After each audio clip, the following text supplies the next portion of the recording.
Are you a nurse, a healthcare worker, a nursing student, or just interested in opening a home care agency? You're at the right spot. I'm Nas Mosh, and let's go through the steps of you opening a successful home care agency. By the end of this video, you should be able to open the agency successfully. In this video, I break it down, give you a plan of how to successfully open one. By the end of the 8 steps, you should be able to open your own home care agency successfully. So let's get started.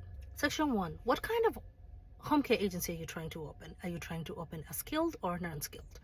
What is a skilled and what is a non-skilled? Non-skilled, we're talking about not touching a patient. That's simple as it is. We're talking about you doing transport, doing light housekeeping, you're doing companionship. Any services that you're offering in non-medical, you are actually not putting your hands on the patient. Caregivers or individuals do not have to be licensed to provide these services. The other part is medical. When you're talking medical, you need a licensed provider to do this. We're talking about either a home health aide or CNA. We're talking about nursing. We're talking about therapists to provide these services. And what kind of services are we offering? We're talking about medication support. We're talking about wound care services. We're talking about skilled services that involve therapy, physical therapy, occupational therapy, speech therapy. Okay, so this should be your first step. Think of which area of home care are you going. I would suggest as a beginner, start with non-medical. It's faster, it's cheaper, and it's easier to manage. After we have determined what kind of home care agency we will be opening or we will be starting with, right? Because growth is eminent. We need to research what the state requirements of our home care agency will be, right? I'm in New Jersey. I'll use New Jersey as an example. For New Jersey, you actually need a nursing license to be able to open a home care agency. You don't have to be a nurse yourself as the person opening an agency, but you will need to have a nursing license. So you cannot skip this step, because if you skip this step, then everything else is invalid. So make sure you're going to your Board of Health, you're researching what is required by your state to legally open your business. So we've determined what kind of home care services or agency we are opening. We have researched our state, knowing the requirements. We have that in our pocket. What next? We have to register the business, right? Before we register our business, let's think about it. You need a name. Strong advice. Do research the name that you're intending to use for your home care agency. In that, you don't want a cease and desist. You don't want to use a name of another home care provider, because it will end up costing you some legal issues, right? So we've researched the name, we've found the name. Nice. What are we doing? Now we're going to open the agency by the state, right? You're going to register your business. You're going to do an LLC, an L Corp, whichever you choose to go with. You open it. Fees run between $200 to $500 depending on the state. We've opened it. Hooray, we now have a legal open business in the state. What are we getting now? We're looking for an EIN number. EIN, it's free. You can do it yourself. You obtain your EIN number, and the next step will be you opening your bank account. You need these 3 things at the beginning of your business or your home care business, because you need to always log in everything, because this is business expenditure. You have to be set like a business owner. You want to tally all your expenditure. You want to know where everything and whatever you're doing. So we've built our foundation. How are we building this foundation? We have researched what kind of home care agency. We've made a choice. It's non-medical or medical. We have researched what the state needs. We have set a foundation. We have an EIN. We have a bank number. We actually legally opened business in your state. So we're now in the process of applying for our permits and licenses, right? So every state is different.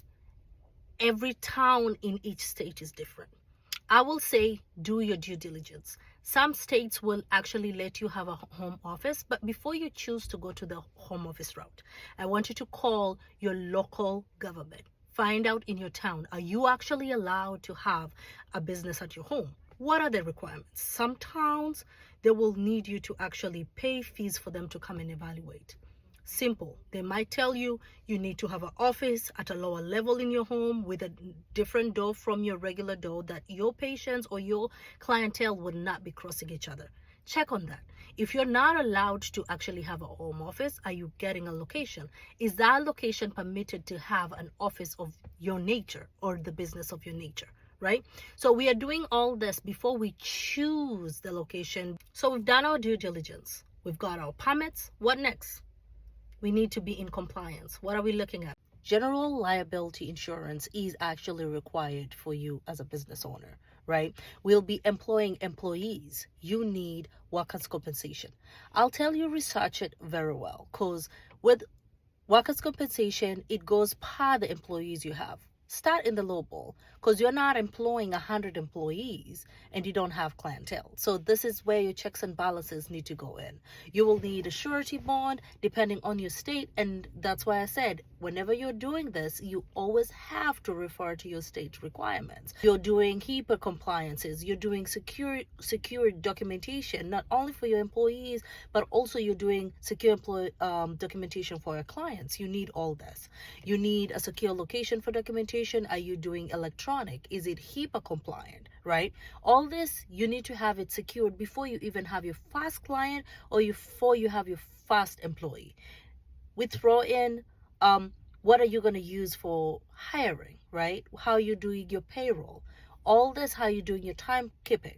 All this needs to be involved prior to you even starting or even thinking of hiring your first employee. So our next step will be hiring our employees, right? We are hiring these employees. With your non-skilled employee, yes, you just need to hire the person, do the background check as per your agency governance as well as per your state governance, right? We're hiring our employee, we're taking them through the background check, you're putting them through your HR process, your orientation process, you're putting them through your payroll process as well. So this is where you're choosing what payroll company are you using, what timekeeping service are you using, and what educational services are you using. Remember, you always have to be compliant with your state, right? For non-medical employees, I'll suggest let them have as basic as CPR and first aid, because CPR first aid is basic. You can use it anywhere to save a life. For your skilled people, you're checking their licenses. Is it suspended? Is it active? When do you need to renew it, right? So you have to have this all in file for you to have an effective business. In case the state wants to audit you, you're ready to go. You're not looking for it, right? You're also creating clear job descriptions, right? A companion and a transporter are two different things, but a companion could also provide transport, right? You can have a HHA, who is a home health aide, who does companion duties and also does transportation duties. So your job description is specific. So let's talk money, right? So pricing and getting your first clients, right? So most non-medical agencies do charge between $25 to $40 an hour, right? So most places now, the minimum wage is about $15. So you cannot be charging $20 and expecting to break even with your services. I would say research your town, research the counties and the towns that you want to service, and as well as the state. Find the average and find the scale.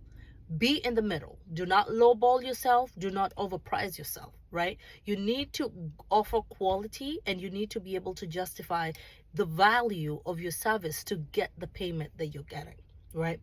Create a simple website, have presence in the media, right? That's your marketing. Network around with other home care agencies. Find resources, right? States resources. Most states do run annual things. These health fairs by counties, by religious affiliations. Be a part of it. You don't always have to have a table or be, there as one of the vendors. You can also go as just an attendee and have your business cards with you. Provide them. Know how these things are run before you start putting in your money to actually be a part of the vendor. There's other events that are free for vendors. Be a part of it. But I will suggest every month, try and be out there finding the following month or 2 months ahead what activities are going around you, the area you're servicing. Have a presence in the community. You have to have the right state regulations. You have to open your agency right, because you don't want to be shut down, down the lane, right? And all this have consequences. If you don't do things the right way, it's always going to come back and bite you, right? You need to always document. You cannot ignore documentation. In nursing 101, if you did not document it, you did not do it, right? You need to have this receipt so you can actually use it as a deduction. If you're not documenting your expenditure, how are you going to prove if they ask you for proof, right? So do not ignore documentation. Documentation is key, not only when you're doing client services, but also when you're actually governing your business. So my last 2 points will be trying to scale before you have everything in place. Please, please. I know we want to rush it. We want to get there. We want to hit those marks. We want to build this wealth. We want to be free. We want to be out of our bedside. I would advise you, do not scale before you have things in place, right? For example, you started as non-skilled. You're already advertising that you're doing skill services, right? Go ahead. At the beginning, you open your agency with the governance of being able to do both skilled and non-skilled. Good. Go ahead, do it. But you're starting as a non-skilled. At the beginning, you did a good thing and you actually open your agency with the state to allow you to both provide non-skilled and skilled services, which is a good thing. But you're now deciding to grow from non-skilled to skilled. Do not advertise your skill services prior to actually scaling to there, meaning hire your providers who are skilled, right? Research the skill services that you want to do before you advertise them and just put it out there, because you don't want clients calling you, oh, hey, I'm looking for physical therapy, or do you take Medicare? And you're not taking Medicare, right? Before you start putting out there that you're actually doing it, do have this in plan, do have everything in place. And lastly, slow growth always wins, right? Quick wins, quick gains, and quickly. But you want that slow and steady longevity for always building your wealth. So starting a home care agency is one of the most realistic ways you as a nurse, a healthcare worker, a nursing student, or just an aspiring person to have a home care agency to actually put your services out there to help people and also build wealth. So if you like this video, comment below. Let me know what else would you like me to put out there, because I read each comment and I do see you. See you in the next video.